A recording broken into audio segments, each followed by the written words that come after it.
Un cordiale saluto amici sportivi e ben trovati con le telecamere della Wii Sport quest'oggi al Comunale Seminara di Catania per seguire la sesta giornata del campionato regionale Under 17. Per il girone C si affrontano la Meridiana e Giardini Naxos, con i padroni di casa che inseguono il primo posto in classifica, in questo momento occupato dal Città di Messina. Devono rimediare però alla sconfitta nell'ultimo turno contro il Camaro, ospiti che invece hanno ritrovato fiducia dopo la vittoria tra le mura amiche nell'ultimo turno contro la Tirrenia Calcio. Grazie all'aiuto delle nostre grafiche abbiamo visto gli 11 scelti dai due mister che quest'oggi si affronteranno in campo.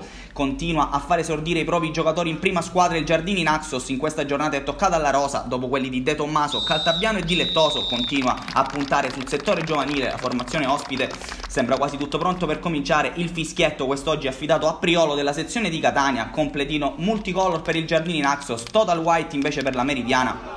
Classici saluti di rito fra le due formazioni. Prima del fischio iniziale il primo possesso è affidato al Giardini, che attaccherà in questa prima frazione di gioco da sinistra verso destra. La Meridiana da destra verso sinistra. Sono subito gli ospiti a provare a farsi vedere in avanti qui con Scuderi che lungo l'out di destra aveva servito dentro per Di Martino. Il tentativo del numero 11 però si è rivelato troppo debole. Ancora Scuderi che lungo l'out di destra prova ad entrare in area e a calciare col destro, prova a creare grattacapi alla retroguardia avversaria. Il numero 10 della formazione ospite, che per poco non trovava il gol del vantaggio, è partito meglio il Giardini, che poco dopo avrà qualcosa da lamentare verso il direttore di gara per un presunto tocco di braccio da parte di un difensore della Meridiana in seguito agli sviluppi di un calcio di punizione. Il nostro rallenti lascia qualche dubbio, la Meridiana prova a rispondere dall'altro lato con questo taglio dentro Persciuto. È bravo in uscita bassa però Basile ad anticipare il numero 92 della formazione di casa, che adesso continua a spingere però questa volta lungo l'out di sinistra con Zappalà che prova a mettere dentro ancora Persciuto, che prova a girarsi in un fazzoletto, allarga troppo il compasso però la sfera finisce abbondantemente al lato della porta del numero 1 del Giardini, che adesso però continua a soffrire. Qui il tentativo ancora di Colletta, che prova un grande intervento però da parte di Basile ad evitare il gol del vantaggio per la Meridiana.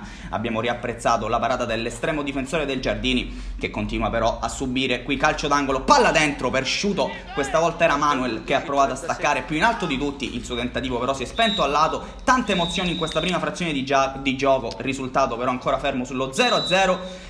Siamo passati con le immagini al secondo tempo di questa sfida. Subito un cambio per il Giardini con Di Bella che ha preso il posto di Di Martino e ancora Scuderi a provare a trovare il gol del vantaggio. Il numero 10 però ancora una volta non riesce a rendersi pericoloso. Si renderà pericolosa la formazione di casa con questo pallone dentro Persciuto, che colpevolmente era stato lasciato tutto solo in aria. Il suo destro però finisce alle stelle. Rivediamo la grande occasione per il numero 92 che poteva calciare a botta sicura ma ha mandato altissimo. Altro cambio per il Giardini con Papa che prende il posto di Sgro. Altra occasione però per la Meridiana, questa volta da calcio di munizione. Pallone troppo centrale, Basile non ha problemi in presa bassa. Giardini che allora prova a scuotersi dall'altro lato e ancora Scuderi che ha una grande occasione per trovare il vantaggio. Salta il portiere, il pallone che si spegne sull'esterno della rete. La più grande occasione forse per il Giardini, ancora sui piedi di Raffaele Scuderi. La possiamo riapprezzare al nostro rallenti. Era riuscito a superare Basilotta e poi col destro però non è riuscito a centrare lo specchio. Il Giardini prova a chiudere la gara in avanti per provare a trovare il gol del vantaggio. Occasione anche per Caltabiano che ha provato a calciare verso la porta, ha fatto la barba al palo. Ultimo cambio per il Giardini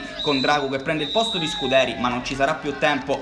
Non si fanno male le due formazioni, risultato finale 0-0. E allora dalle telecamere della Wii Sport e da Andrea Stagni per questa giornata è tutto, un saluto e alla prossima.